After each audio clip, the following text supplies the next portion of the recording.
Chegou a 217 o número de pessoas contaminadas pelo coronavírus na China. 3 morreram. Autoridades de saúde confirmaram que o vírus é transmissível entre humanos. A maior preocupação é com o feriado do Ano Novo Lunar, esta semana, quando milhões de chineses viajam. Foi na China onde tudo começou. O vírus se espalhou rapidamente. Chegou antes das medidas de contenção. Aproximadamente 60 milhões de pessoas vivenciam incertezas e privações há mais de 2 semanas.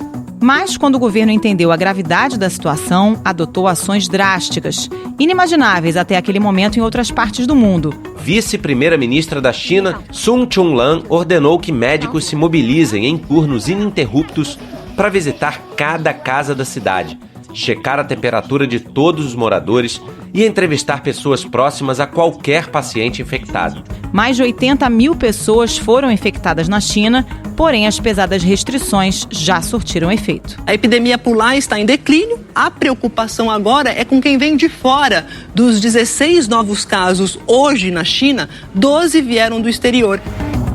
Até chegar à Europa, o vírus passou por países asiáticos, onde desde o primeiro momento é enfrentado com medidas igualmente restritivas. Na Europa, a reação inicial foi mais lenta.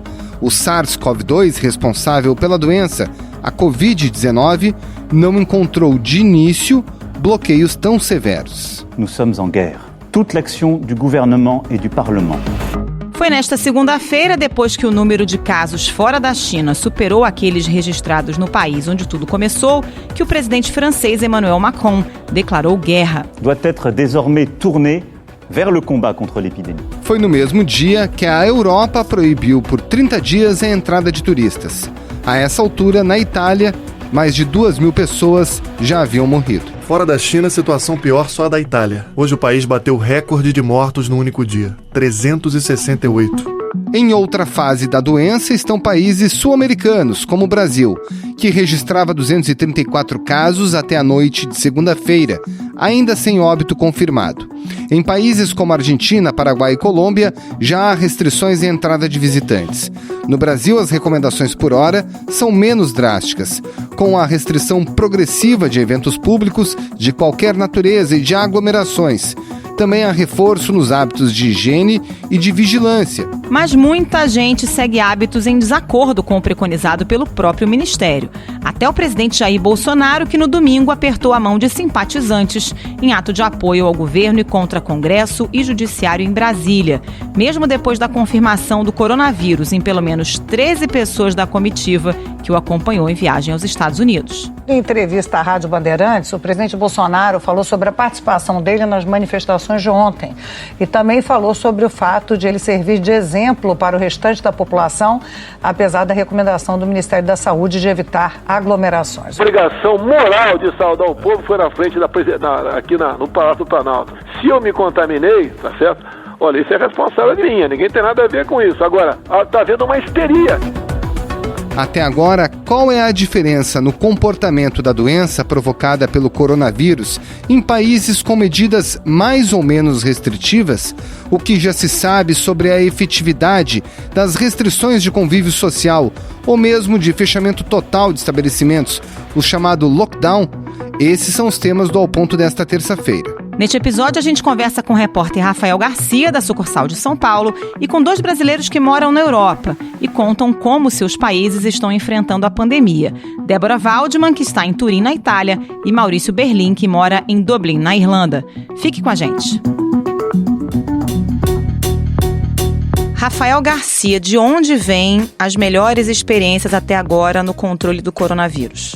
As melhores experiências vêm um pouco contraditoriamente dos países que sofreram um aumento muito rápido inicial da epidemia, que são a China e a Coreia. Isso falando dos países grandes, porque nesses 2 países, a China é onde o patógeno emergiu. Eles tiveram um crescimento muito grande no momento inicial, mas depois que eles começaram a tomar algumas medidas, eles conseguiram efetivamente reduzir bastante o número de novos casos. Tem outros bons exemplos também, principalmente centros urbanos menores ou países mais isolados. Muito citado o caso de Singapura, Hong Kong, Taiwan. São realidades um pouco distintas, mas eles também conseguiram combater bem as epidemias, a epidemia de Covid. E eles fizeram isso tomando medidas que muitos outros países não estão tomando. Quais foram as medidas que esses países tomaram e que se mostraram mais eficientes? São medidas bastante radicais, né, Rafael? São medidas bastante radicais, mas na visão dos cientistas que estão analisando os dados, são as medidas que efetivamente funcionaram. As duas principais coisas são coisas que a gente está fazendo aqui em alguma medida, mas não na escala em que eles conseguiram fazer nesses países. Uma é distanciamento social, que é efetivamente colocar as pessoas o tanto quanto for possível dentro de casa, ninguém vai para o trabalho, cancela grandes eventos. O Conmebol suspendeu os próximos jogos da Libertadores. Coloca todo mundo no maior isolamento que você consegue, sem comprometer demais a economia do país. A China colocou na região de Wuhan 40 milhões de pessoas num regime de isolamento bastante rigoroso. Aqui em São Paulo e mesmo nos países europeus, a gente não está vendo isso acontecer. E a segunda medida que eles implementaram, e isso o Brasil está fazendo muito pouco, disseminar a cultura de testar os pacientes, fazer com que os médicos testem mais pessoas com o kit de diagnóstico de PCR para saber efetivamente quem tem a infecção, quem não tem.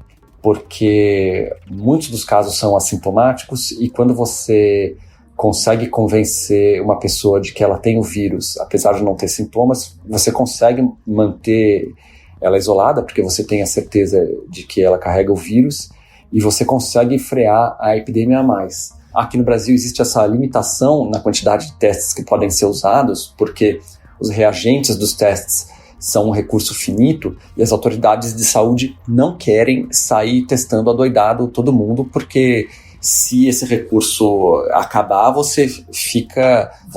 É como você voar o avião no meio de uma tempestade sem ter radar, você não sabe o que está acontecendo com a epidemia. Então o Brasil não está testando todo mundo.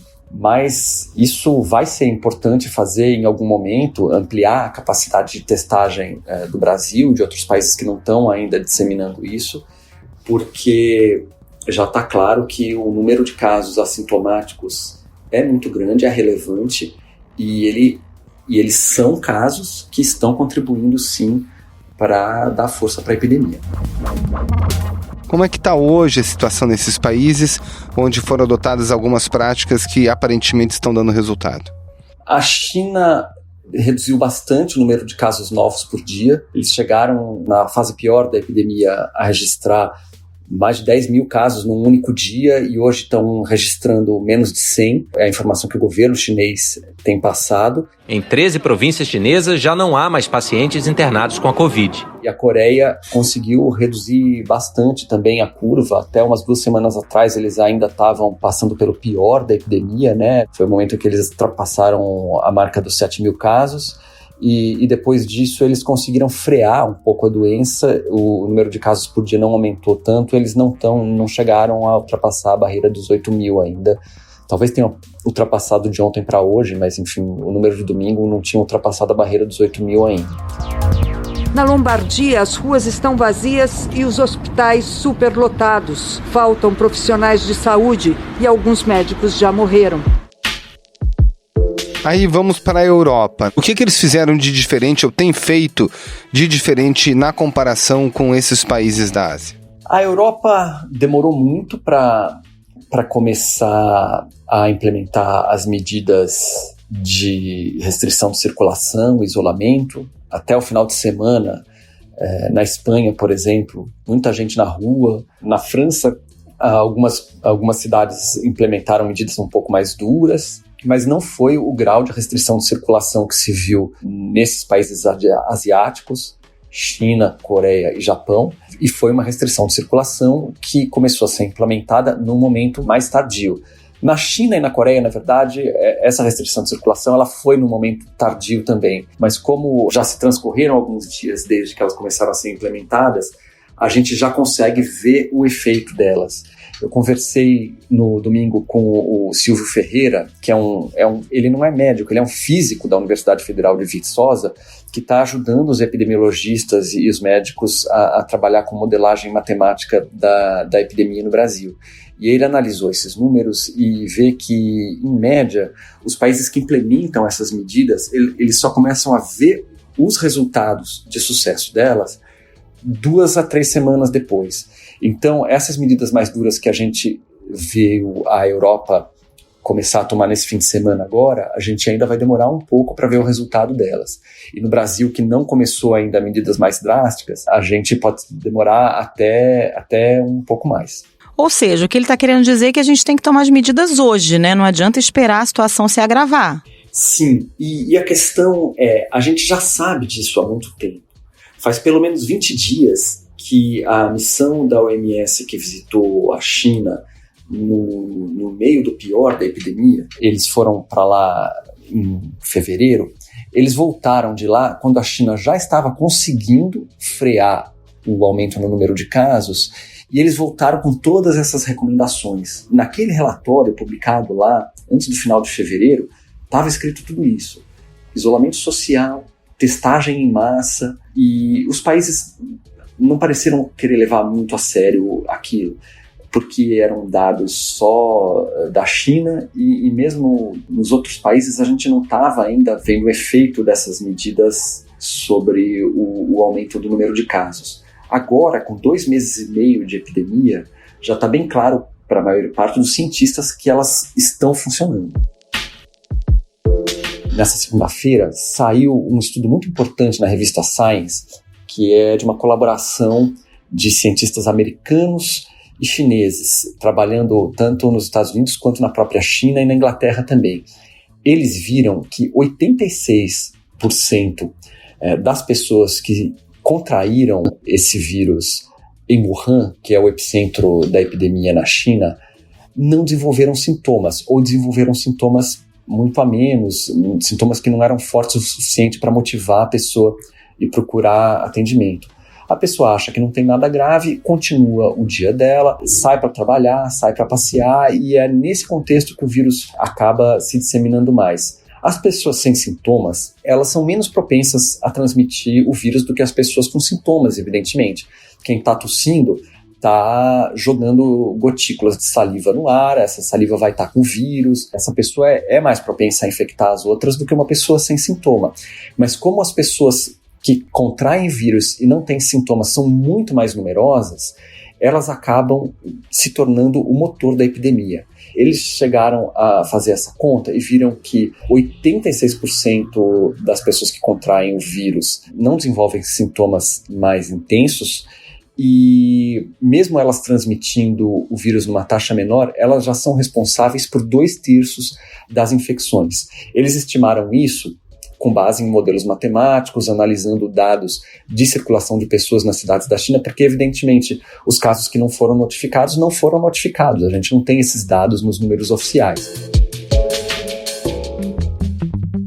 Agora, Rafael, a gente tem hoje já algumas orientações que estão sendo dadas pelo Ministério da Saúde, pelas autoridades médicas. O que os cientistas afirmam? Seguindo apenas aquilo que está sendo colocado, é o suficiente hoje para a população, digamos, aderir a uma política que o retrospecto dos últimos meses aponta que dá certo? Os cientistas estão preocupados. Eu conversei com o professor Paulo Zanotto, do Instituto de Ciências Biomédicas aqui da USP. Na opinião dele, o Brasil vai precisar fazer mais para conseguir conter essa epidemia, porque as ruas aqui em São Paulo estão cheias. Quem sai por aqui vê que as pessoas não estão ainda num espírito de tentar conter o ímpeto que elas têm de socializar e não estão buscando ficar mais em casa, mais isoladas. Estou pegando os fatos do que está acontecendo em outros países do mundo e mostrando que se a gente fizer estratégias de mitigação baseadas em distanciamento social, a gente pode conter a epidemia de uma maneira que não colapse o sistema de saúde. Isso é o que eu tenho dito sistematicamente, mas graças a Deus, eu não estou sozinho. Existem uma quantidade enorme de cientistas fora do Brasil e outras que estão falando a mesma coisa. A gente já sabe o que aconteceu na Itália especificamente para ter um número de óbitos e de casos tão expressivo? Foi um conjunto de fatores. A Itália, eles estavam muito confiantes no começo que eles estavam conseguindo barrar os casos importados, mas o começo do crescimento do número de casos lá na Lombardia, né, que é a região que foi mais afetada, foi muito rápido, e os cientistas que olham para esses números falam, não tem como você conseguir uma curva tão rápida de crescimento sem considerar que ali já tinha alguns casos circulando e que não foram detectados. Então, a Itália, além de demorar para implementar essas medidas, quando se compara com outros países europeus que também implementaram sistemas de vigilância mais rígidos para capturar os casos importados, a Itália foi um dos países europeus que falhou um pouco aí. Rafael Garcia, muito obrigada pela participação. Até a próxima. Muito obrigado, bom trabalho, Rafael. Eu que agradeço, Carol. Obrigado, Malchique. Um abraço, até a próxima. E a gente vai agora a Turim, na Itália, conversar com a publicitária Débora Waldman, que está por lá em quarentena, né, Débora? Há quanto tempo você está isolada já? Desde o dia 6 de março. Pois é, e aí como é que funciona? As pessoas realmente não podem ir para a rua ou podem ir se for alguma coisa emergencial, comprar alimentos? Tem fiscalização na rua com policiais? Como é que funciona essa quarentena por aí? Não é vetado, mas o governo convida as pessoas a não saírem de casa. Na semana passada, o governo colocou no seu site um formulário em que as pessoas tinham que fazer o que eles chamam aqui de autocertificação, uma justificativa explicando o motivo pelo qual a pessoa está circulando, para restringir mesmo a movimentação, porque muitas pessoas não estavam levando a sério as medidas, né? Então, algumas pessoas, como eu, estavam mais reclusas em casa e outras continuaram fazendo suas vidas normalmente, indo passear no parque, jantar fora, etc. Então, não é proibido, mas é altamente contraindicado. Então, o formulário tem 3 opções de justificativas: necessidades de trabalho, emergência ou alguma outra necessidade que depois tem um campo para justificar. Então, tem bloqueios policiais, tem barreiras, e se alguém te parar, você tem que mostrar essa certificação preenchida. E os idosos aí, Débora? Sei que você tem sogros também bem idosos, né? É uma situação bem preocupante porque tem que evitar o contato. Isso. Os idosos estão fechados em casa também, saindo o mínimo possível. Não vejo meus sogros já há 2 semanas. Antes eles estavam também saindo para fazer as compras deles, agora a gente pediu para eles ficarem em casa. Quando eles precisam de alguma coisa, a gente vai comprar e deixa no hall da porta de casa. Higieniza a sacola para, enfim, trazer o mínimo possível de germes ou, se for o caso, do vírus, se a gente tiver tido contato. Então, o recado para quem está no futuro é para que os brasileiros levem fé, porque o negócio é sério, né, Débora? Isso. O maior problema aqui é a incerteza, né? Porque você não vê o vírus. As notícias dizem que só pessoas mais idosas estão expostas ao risco da doença. Então, a tendência é minimizar e continuar vivendo a vida normalmente, né? Mas mesmo que a pessoa não esteja no grupo de risco, ela pode ser um transmissor e passar para alguém que esteja num grupo de risco. Então, muito importante tomar as precauções, se isolar o máximo possível, né? Aqui também as pessoas estavam continuando com a vida social, estavam desafiando, dizendo que a cidade não ia parar, vamos continuar levando as nossas vidas, não vamos nos render, mas é muito importante nesse momento desafiar o vírus, mantendo-se em casa isolados para evitar que ele se propague. Então tá bom. Débora, obrigada pela participação, boa sorte aí. Se cuidem aí. Tchau, tchau. Bom, agora a gente vai para a Irlanda. A gente vai falar com Maurício Berlim, que é chefe de cozinha em Dublin, a capital do país. Primeira coisa, qual é o relato nesse momento da situação na Irlanda, Maurício? Roberto, na atual situação aqui na Irlanda é de muito desalento, todo mundo muito preocupado. Tudo começou, né, o governo começou a tomar providências na quinta-feira, dia 12 de março, quando anunciou que naquele dia, às 6 horas da tarde, escolas, creches, universidades e locais com mais de 100 pessoas deveriam ser fechados. Aí, no domingo, teve uma resolução para fechar hotéis, pubs, bares, e os restaurantes seguiram essa resolução. Mas está todo mundo muito preocupado, porque hoje foram anunciados 54 novos casos, são 233 no total. E ninguém sabe muito bem como vai acontecer. Há rumores no país de que o exército iria para as ruas, que as pessoas teriam que ficar confinadas em casa, mas o que todo mundo sabe por enquanto é que tudo ficará fechado até o dia 29 de março. O governo tentou agir o mais rápido possível, porque segundo especialistas da Agência Nacional de Saúde, HSE, a Irlanda estaria a 14 dias de diferença da Itália. Então, por isso que se fechou escolas, creches, universidades, mas o que sempre gera uma polêmica muito grande, porque as pessoas têm que se preparar para isso. Na questão de quando foi anunciado ontem o fechamento de hotéis, pubs, então isso tem um impacto muito grande na economia e tem afetado a minha vida pessoal também. Só hoje foram anunciados 140 mil pessoas no que eles chamam de layoff, ou seja, um trabalho deixa de existir. 70 mil na área de restaurantes, 50 mil na área de pubs e 20 mil na área de creches. E isso é apenas o primeiro dia. Outra coisa que vai acontecer, o Croke Park, que é um estádio histórico, vai servir como um drive-thru test para o Covid-19, ou seja, sem contato algum com quem queira ser testado pelo governo. E essas são apenas algumas das medidas.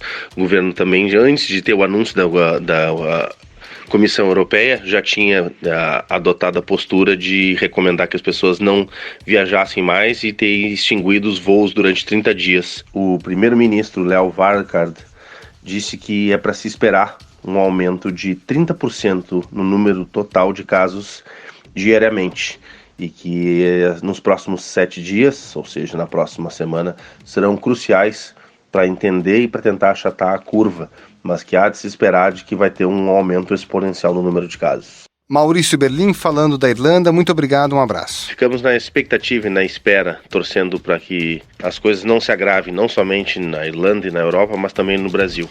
Abraço.